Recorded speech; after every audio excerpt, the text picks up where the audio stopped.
um, showing a less lethal round I made for 12 gauge. I'll show you how to make one. It's not that hard, it's fairly easy. But it only works at 12 gauge that I know of. Won't work out of a 20, I don't think, because the barrel is too small.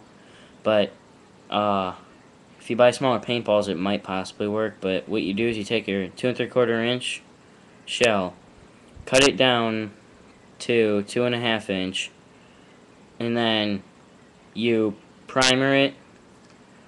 You put a quarter of the amount of powder as you would normally for a 12 gauge. I'd say 1 ounce birdshot load and or 1 ounce slug.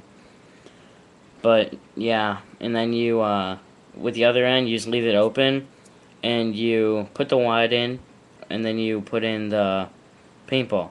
It's not coming out of this, and they're actually pretty good, and it gives it enough it has enough pressure built in there, like to where the wad's not coming out because there's quite a bit of pressure on the paintball in there. Paintball's not gonna pop, but it gives enough pressure to light that little amount of powder that you put in it. If you put any more in it, you're just gonna have a melted paintball coming out, and or it's gonna pop. So I wouldn't recommend any more than a fourth of what you normally would.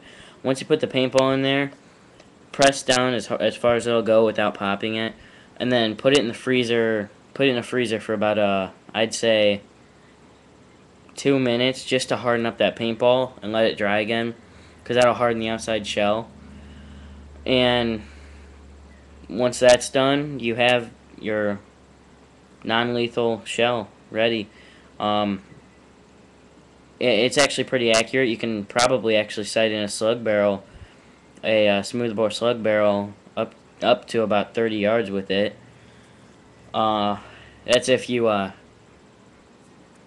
use perfectly round paintballs, though. I mean, like if you're using those lopsided ones that are cheap, that you pay $5 for a lot of them, then they're gonna be crappy. I'm using really good. I can't remember the name, but they're fairly expensive paintballs, and uh, they work perfect for what I'm using. And if you need any help with this, just message me or leave a comment below, and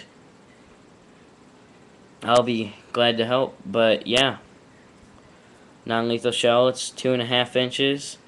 I only cut off a 1/2 inch off the normal 2 3/4, and that's that.